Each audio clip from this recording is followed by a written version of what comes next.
Intinya pemohonan pra peradilan dari pemohon dikabulkan. Bismillahirrahmanirrahim.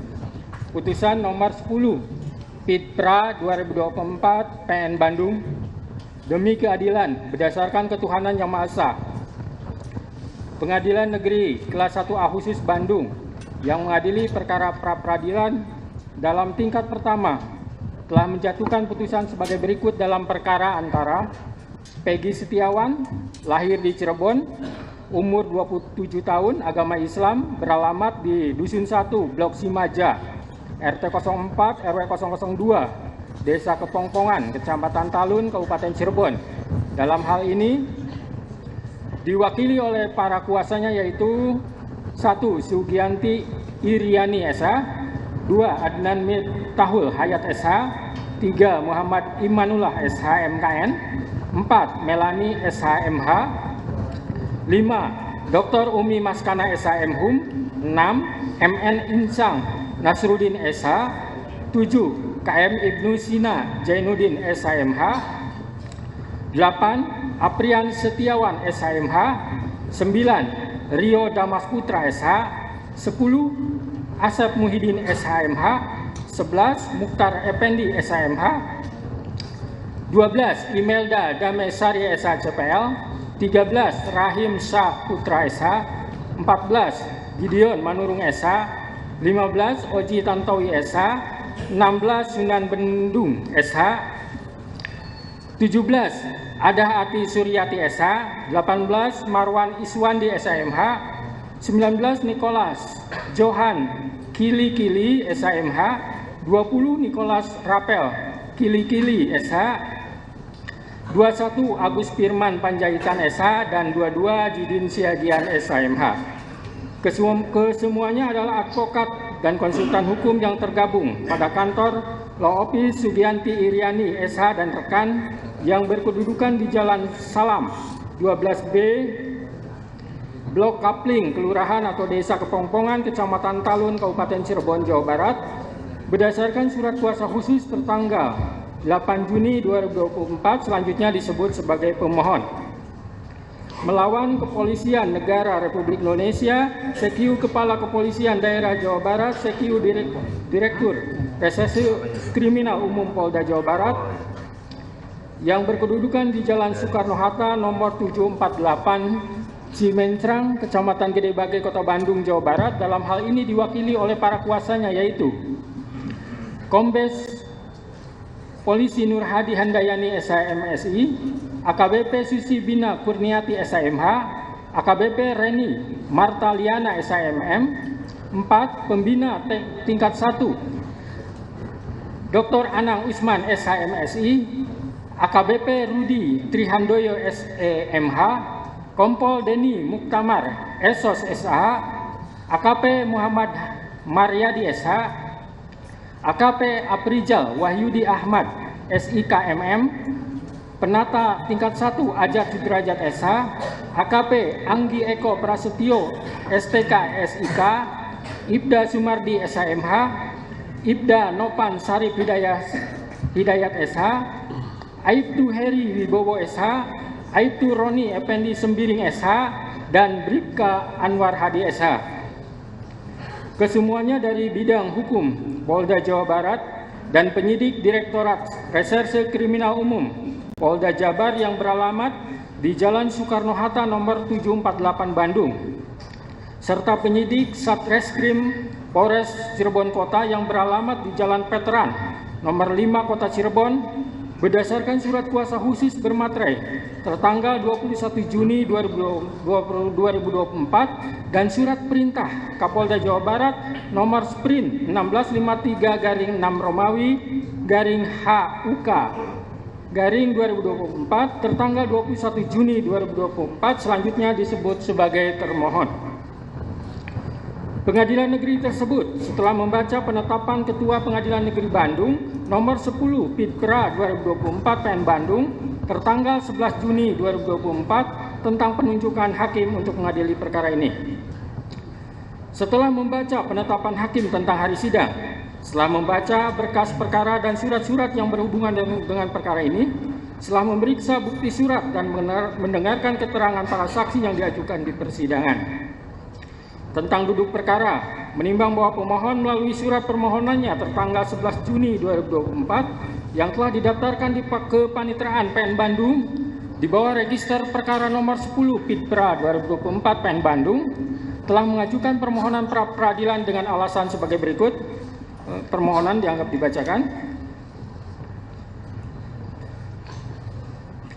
Menimbang bahwa pada hari Senin tanggal 1 Juli 2024 sebagaimana persidangan yang telah ditetapkan untuk pemohon hadir para kuasanya, begitu juga untuk termohon hadir para kuasanya di persidangan.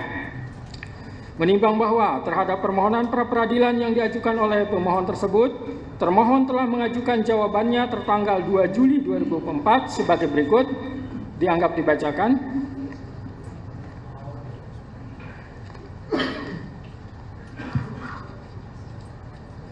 Menimbang bahwa selanjutnya pemohon dan termohon telah mengajukan replik dan duplik masing-masing tertanggal 2 Juli 2024. Menimbang bahwa untuk membuktikan dalil-dalil permohonannya, pemohon telah mengajukan bukti surat selengkapnya. Bukti surat tersebut sebagai berikut, tertanda P1 sampai dengan P31. Menimbang bahwa bukti surat tersebut telah dicocokkan sesuai dengan aslinya, kecuali bukti P1, P3, P16, P17, P21, P25, P26, P27, P28, P29, P30, dan P31 fotokopi dari fotokopi. Sedangkan P13, P14, P15, P18, P19, P23, P24, dan P27 hasil dari printout, dan semuanya telah bermaterai cukup.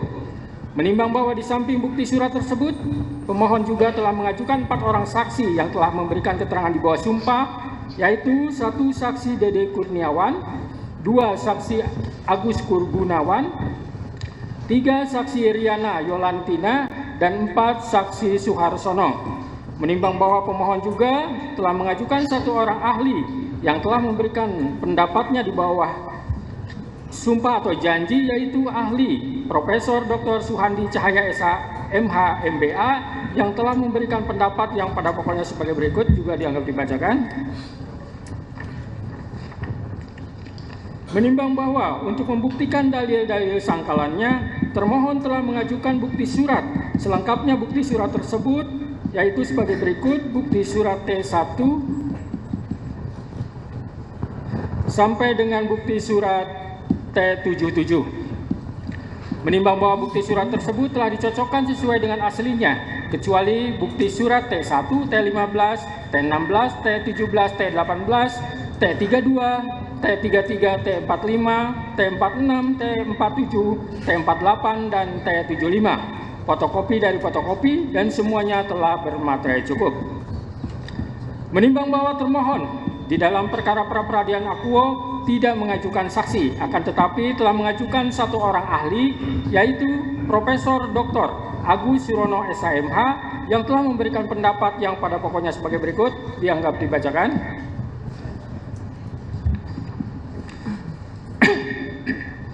Menimbang bahwa baik pemohon maupun termohon telah mengajukan kesimpulan tertulis masing-masing tertanggal 5 Juli 2024. Menimbang bahwa selanjutnya para pihak menyatakan tidak akan mengajukan sesuatu apapun lagi ke persidangan dan mohon putusan.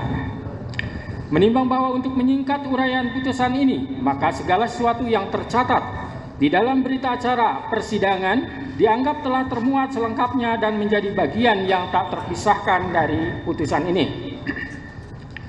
Tentang pertimbangan hukum, menimbang bahwa maksud dan tujuan permohonan pra peradilan pemohon adalah sebagaimana terurai di atas.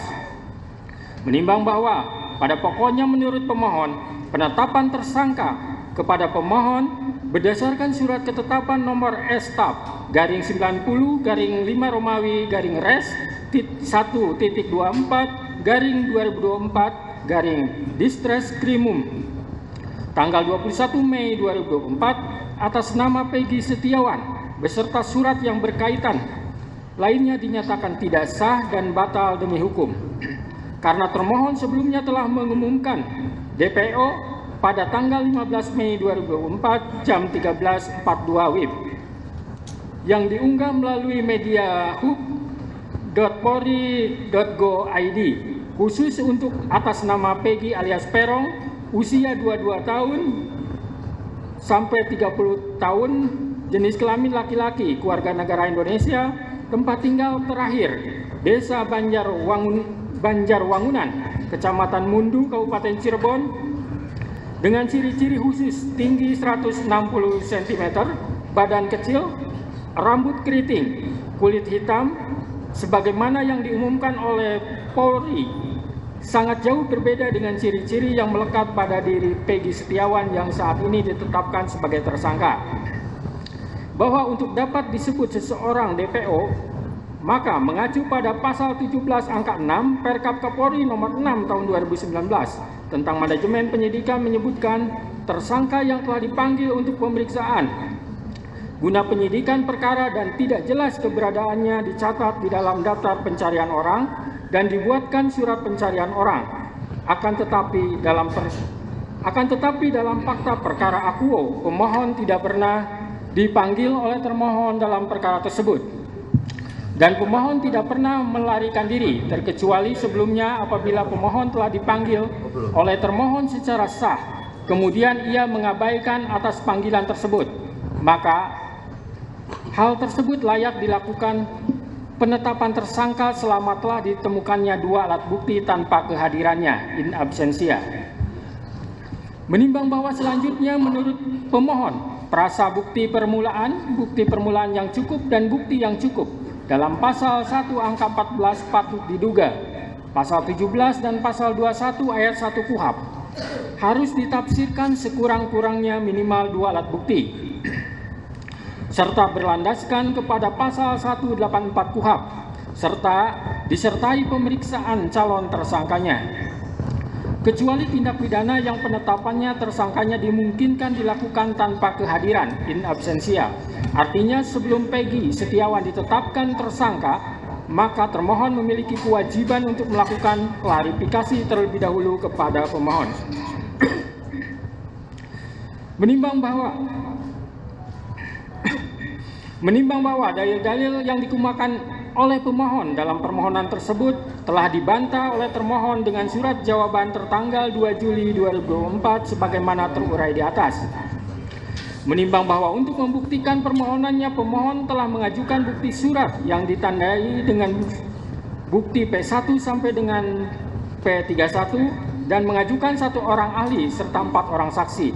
Sedangkan untuk membuktikan bantahannya, termohon telah mengajukan bukti surat berupa T1 sampai dengan T77 serta mengajukan 1 orang ahli. Menimbang bahwa terhadap bukti-bukti yang diajukan baik oleh pemohon maupun oleh termohon, hakim pra-peradilan hanya akan mempertimbangkan alat bukti yang ada relevansinya dengan persoalan dalam perkara pra-peradilan ini. Sedangkan yang dianggap tidak relevan dengan perkara akuo dengan sendirinya akan dikesampingkan. Menimbang bahwa hakim pra-peradilan tidak mengadili apakah seseorang itu bersalah atau tidak bersalah, serta tidak juga mengadili apakah seseorang itu pelaku atau bukan pelaku, karena sesuai dengan peraturan Mahkamah Agung RI nomor 4 tahun 2016 dalam bab 2 pasal 2 ayat 2 menentukan bahwa pemeriksaan pra-peradilan terhadap pemohon tentang tidak sahnya penetapan tersangka hanya menilai aspek formil, yaitu apakah ada paling sedikit 2 alat bukti yang sah dan tidak memasuki materi perkara. Menimbang bahwa sebelum hakim mempertimbangkan lebih lanjut apakah permohonan pra-peradilan yang diajukan oleh pemohon beralasan atau tidak, maka terlebih dahulu akan dipertimbangkan tentang berwenang tidaknya hakim pra-peradilan untuk mengadili tentang sah tidaknya penetapan tersangka berdasarkan surat ketetapan nomor Staf 90 garing 5 Romawi Res 124 garing 2024 garing Distreskrimum tanggal 21 Mei 2024 atas nama Peggy Setiawan.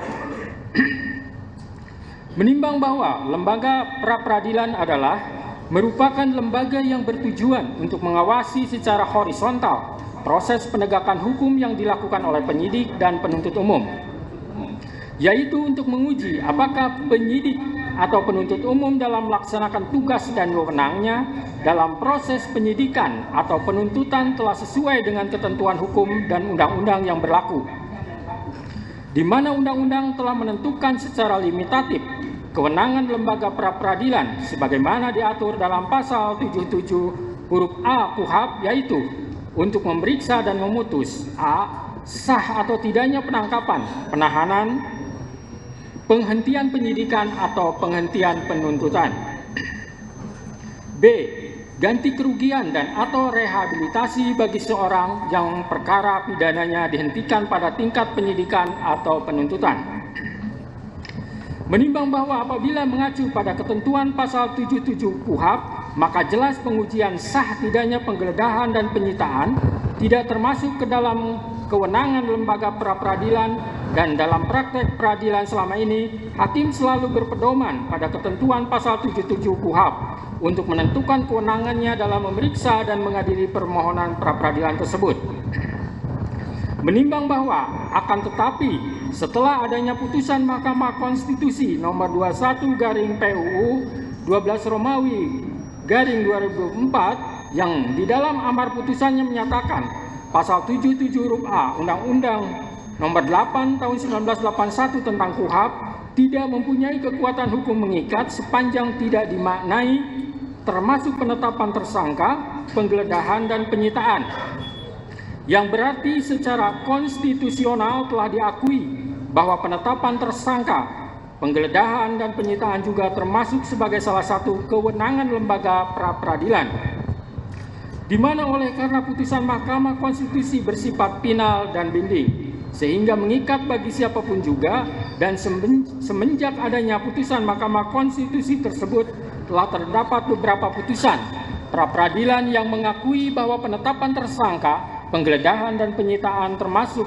objek lembaga pra-peradilan. Menimbang bahwa yang jadi pertanyaan sekarang, apakah penetapan tersangka berdasarkan surat ketetapan nomor Estaf-90-5 Romawi /Res 124/2024 tertanggal 21 Mei 2024 atas nama Peggy Setiawan adalah sah atau tidak?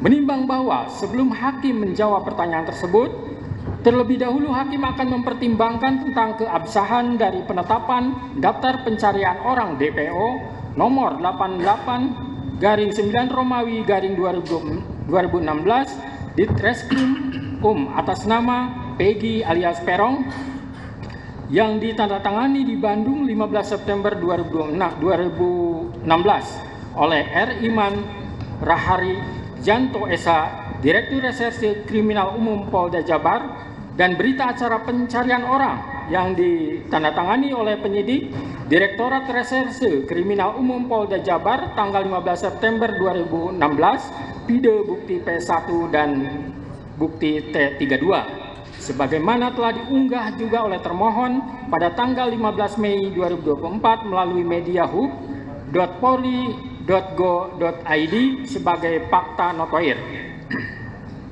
Menimbang bahwa dalam permohonannya pemohon telah mendalilkan bahwa pemohon tidak pernah dipanggil oleh termohon dalam perkara tersebut dan pemohon tidak pernah melarikan diri. Menimbang bahwa atas dalil permohon tersebut, termohon dalam jawabannya halaman 32 sampai 33 pada pokoknya mendalilkan termohon sebelum menetapkan pemohon sebagai tersangka dan menerbitkan pemohon sebagai daftar pencarian orang DPO berdasarkan surat nomor DPO /88/9 Romawi /2016 Distreskrimum tanggal 15 September 2016. Termohon telah melakukan serangkaian penyelidikan dan penyidikan terlebih dahulu dan telah mendatangi alamat rumah ibu kandung pemohon yang beralamat di Dusun 1 Blok Simaja, RT 002 RW 002, Desa Kepongpongan, Kecamatan Talun, Kabupaten Cirebon, Jawa Barat, pada tanggal 2 September 2016. Namun pada saat itu, ibu kandung pemohon yang bernama Sudari Kartini mengatakan kepada penyidik bahwa saudara Peggy Setiawan tidak ada di rumah dan sedang berada di Bandung.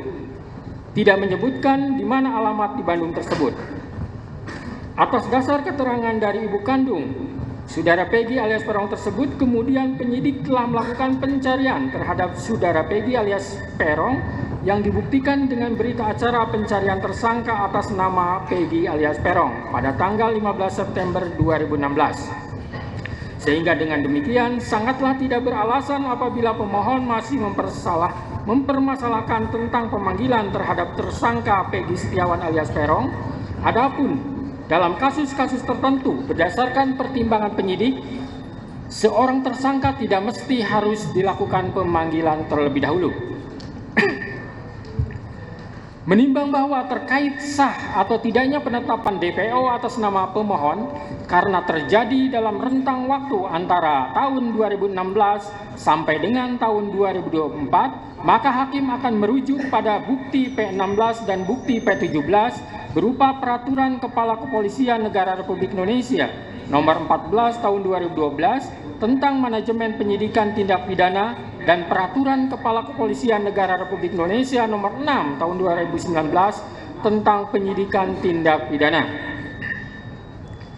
Menimbang bahwa berdasarkan pasal 31 ayat 1 Peraturan Kepala Kepolisian Negara Republik Indonesia Nomor 14 Tahun 2012 tentang Manajemen Penyidikan Tindak Pidana menegaskan bahwa tersangka yang telah dipanggil untuk pemeriksaan dalam rangka penyidikan perkara sampai lebih dari 3 kali dan ternyata tidak jelas keberadaannya dapat dicatat di dalam daftar pencarian orang DPO dan dibuatkan surat pencarian orang. Menimbang bahwa selanjutnya berdasarkan Peraturan Kepala Kepolisian Negara Republik Indonesia Nomor 6 Tahun 2019 tentang Penyidikan Tindak Pidana, pasal 17 menegaskan bahwa tersangka yang telah dipanggil untuk pemeriksaan guna penyidikan perkara dan tidak jelas keberadaannya dicatat di dalam daftar pencarian orang DPO dan dibuatkan surat pencarian orang. Menimbang bahwa setelah hakim mencermati semua bukti dari termohon, tidak ada satupun bukti adanya surat panggilan yang dilayangkan oleh termohon kepada pemohon, sehingga pemohon tidak mengetahui dirinya masuk ke dalam daftar pencarian orang DPO. Termohon hanya mendatangi rumah pemohon dan bertanya kepada ibu kandung pemohon yang bernama Saudari Kartini yang mengatakan kepada penyidik bahwa Peggy Setiawan tidak ada di rumah dan sedang berada di Bandung tanpa membawa surat panggilan untuk disampaikan kepada pemohon. Menimbang bahwa hakim tidak sependapat dengan dalil dari termohon yang mengatakan tidak perlu pemanggilan terhadap pemohon, karena menurut hakim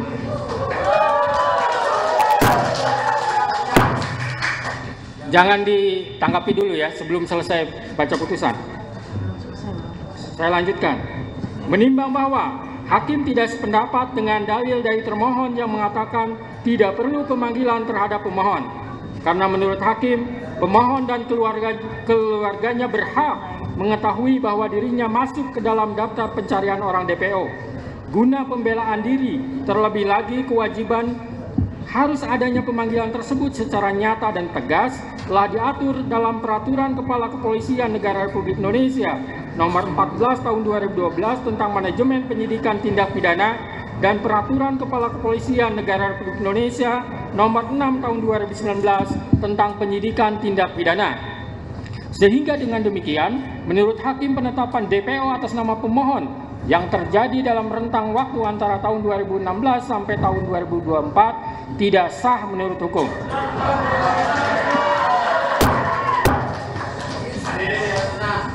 Tahan dulu. Menimbang bahwa selanjutnya hakim akan mempertimbangkan terkait penetapan tersangka berdasarkan surat ketetapan nomor Estap garing 90 garing 5 Romawi garing Res 124 garing 2024 garing Diskrimum tanggal 21 Mei 2024 atas nama Peggy Setiawan adalah sah atau tidak. Menimbang bahwa pemohon mendalilkan menurut pemohon prasa bukti permulaan yang cukup dan bukti yang cukup dalam pasal 1 angka 14 patut diduga, pasal 17 dan pasal 21 ayat 1 KUHP harus ditafsirkan sekurang-kurangnya minimal 2 alat bukti serta berlandaskan kepada pasal 184 KUHP disertai pemeriksaan calon tersangkanya. kecuali tindak pidana yang penetapan tersangkanya dimungkinkan dilakukan tanpa kehadiran in absentia. Artinya sebelum Peggy Setiawan ditetapkan tersangka, maka termohon memiliki kewajiban hukum untuk melakukan klarifikasi terlebih dahulu kepada pemohon.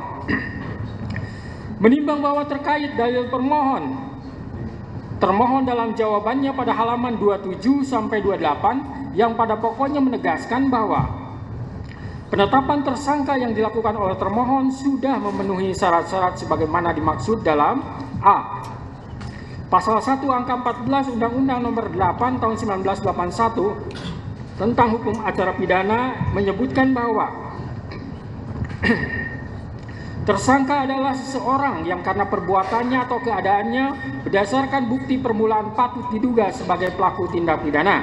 B.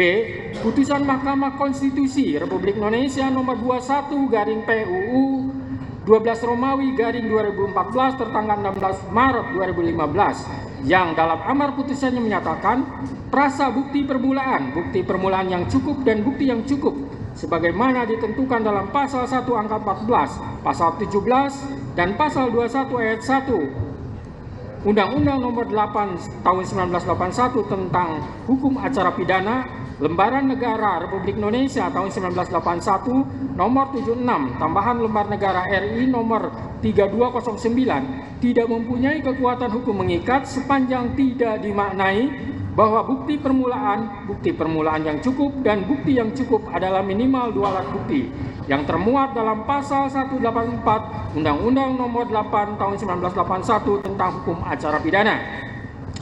Bahwa dengan sudah terpenuhinya syarat formil dan material terhadap penetapan tersangka Peggy Setiawan alias Peron, maka secara yuridis tindakan termohon akuo adalah sudah sesuai dengan prosedur hukum. Menimbang bahwa sebagaimana dalil pemohon yang telah dibenarkan oleh termohon dihubungkan dengan bukti P9, T33, T34, dan T67 telah terbukti bahwa pemohon ditetapkan sebagai tersangka berdasarkan surat ketetapan tersangka nomor S/TAP garing 90 garing 5 Romawi garing Res 124 garing 2024 garing Diskres Krimum tanggal 21 Mei 2024. Selanjutnya pemohon telah diperiksa sebagai tersangka sebagaimana berita acara pemeriksaan tersangka Peggy Setiawan alias Peron tertanggal 22 Mei 2024 dan tanggal 12 Juni 2024. Menimbang bahwa dari bukti P9, bukti T33, T34, dan T67 tersebut telah terbukti pemohon ditetapkan sebagai tersangka pada tanggal 21 Mei 2024 dan baru diperiksa sebagai tersangka besoknya pada tanggal 22 Mei 2024 dan dilanjutkan tanggal 12 Juni 2024. Menimbang bahwa hakim tidak sependapat dengan dalil termohon dan ahli dari termohon yang berpendapat untuk penetapan tersangka hanya dengan bukti permulaan yang cukup dan bukti yang cukup adalah minimal 2 alat bukti serta tidak harus adanya pemeriksaan calon tersangka terlebih dahulu. Menurut hakim, penetapan tersangka tidak hanya dengan bukti permulaan yang cukup dan bukti yang cukup adalah minimal 2 alat bukti, tetapi juga harus diikuti adanya pemeriksaan calon tersangka terlebih dahulu. Karena hal tersebut sudah jelas dan tegas termaktub dalam putusan Mahkamah Konstitusi nomor 21 garing PUU 12 Romawi garing 2014 tertanggal 16 Maret 2015. Telah memberikan syarat tambahan bahwa selain 2 alat bukti harus dilakukan pemeriksaan terhadap calon tersangka terlebih dahulu. Di mana dalam pertimbangannya, Mahkamah Konstitusi menyebutkan bahwa agar memenuhi asas kepastian hukum yang adil, sebagaimana ditetapkan dalam pasal 28D ayat 1 Undang-Undang Dasar 1945, serta memenuhi asas lex serta dan asas lex stricta dalam hukum pidana. Maka prasa bukti permulaan yang cukup dan bukti yang cukup sebagaimana ditentukan dalam pasal 1 angka 14, pasal 17 dan pasal 21 ayat 1 KUHP harus ditafsirkan sekurang-kurangnya 2 alat bukti yang termuat dalam pasal 184 ayat 1 KUHP dan disertai dengan pemeriksaan calon tersangkanya, kecuali terhadap tindak pidana yang penetapan tersangkanya dimungkinkan dilakukan tanpa kehadirannya in absentia. Menimbang bahwa pemeriksaan calon tersangka walaupun tidak dicantumkan dalam amar putusan, melainkan dibunyikan dalam pertimbangannya, akan tetapi putusan Mahkamah Konstitusi tersebut bersifat final dan mengikat, maka sepatutnya isi putusan seluruhnya harus dipatuhi terlebih lagi oleh penegak hukum. Menimbang bahwa keharusan adanya pemeriksaan calon tersangka di samping minimum 2 alat bukti tersebut semata-mata bertujuan untuk memberikan transparansi dan perlindungan hak asasi seseorang agar sebelum ditetapkan sebagai tersangka sudah dapat memberikan keterangan yang seimbang dengan minimum 2 alat bukti yang sah yang telah ditemukan oleh penyidik.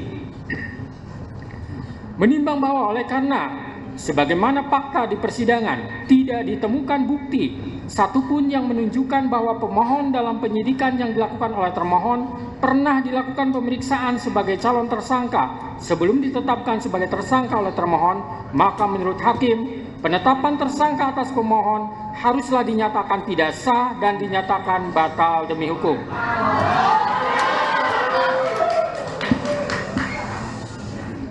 Menimbang bahwa berdasarkan pertimbangan di atas, maka alasan-alasan permohonan pra-peradilan yang diajukan oleh pemohon haruslah dinyatakan beralasan menurut hukum dan patut dikabulkan.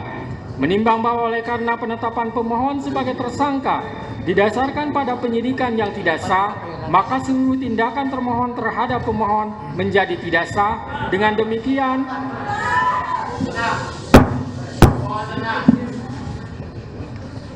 Dengan demikian petitum dalam permohonan pra-peradilan pemohon secara hukum dapat dikabulkan untuk seluruhnya. Menimbang bahwa oleh karena permohonan pra-peradilan pemohon telah dinyatakan dikabulkan untuk seluruhnya, maka biaya yang timbul dalam perkara ini dibebankan kepada negara. Memperhatikan Undang-Undang Nomor 8 Tahun 1981, Putusan Mahkamah Konstitusi Nomor 21/PUU 12 Romawi /2014 serta peraturan lain yang bersangkutan, mengadili 1. Mengabulkan permohonan pra-peradilan pemohon untuk seluruhnya. 2. Menyatakan proses penetapan tersangka kepada pemohon berdasarkan surat ketetapan nomor Estap /90/5 Romawi /Res 124/2024 Diskreskrimum tanggal 21 Mei 2004 atas nama Peggy Setiawan beserta surat yang berkaitan lainnya dinyatakan tidak sah dan batal demi hukum.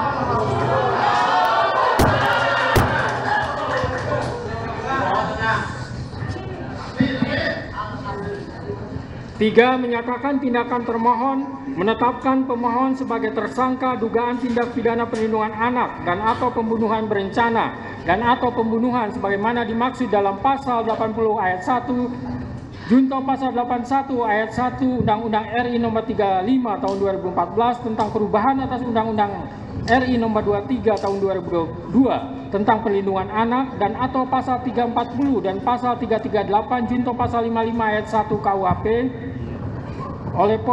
oleh Polri Daerah Jawa Barat Direktorat Reserse Kriminal Umum termohon adalah tidak sah dan tidak berdasarkan atas hukum. 4. Menetapkan surat ketetapan tersangka nomor Estap /90/5 Romawi /Res 124/2024 Diskreskrimum tanggal 21 Mei 2004 batal demi hukum. 5. Menyatakan tidak sah segala keputusan dan atau penetapan yang dikeluarkan lebih lanjut oleh termohon yang berkenaan dengan penetapan tersangka atas diri pemohon oleh termohon. 6. Memerintahkan kepada termohon untuk menghentikan penyidikan terhadap perintah penyidikan kepada pemohon. 7.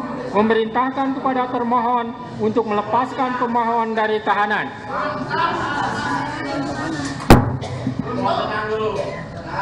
8. Memulihkan hak pemohon dalam kemampuan, kedudukan, dan harkat serta martabatnya seperti sedia kala. Dan 9. Membebankan biaya perkara kepada negara. Demikianlah diputus pada hari ini Senin, tanggal 8 Juli 2024 oleh Eman Sulaiman sebagai Hakim Tunggal. Berdasarkan penetapan Ketua Pengadilan, putusan tersebut Putusan tersebut diucapkan dalam persidangan yang terbuka untuk umum pada hari ini oleh hakim tersebut dengan dibantu oleh Muhammad Al-Atta sebagai panitera pengganti pada PN Bandung dengan dihadiri oleh kuasa pemohon dan kuasa termohon. Demikian putusan sudah dijatuhkan. Intinya permohonan pra peradilan dari pemohon dikabulkan.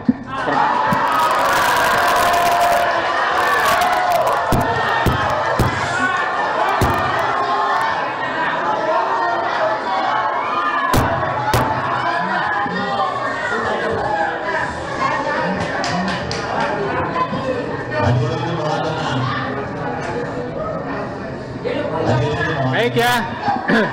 Baik, dengan telah dibacakannya putusan tersebut, maka perkara pra peradilan atas nama Saudara Peggy Setiawan selesai dan sidang dinyatakan ditutup.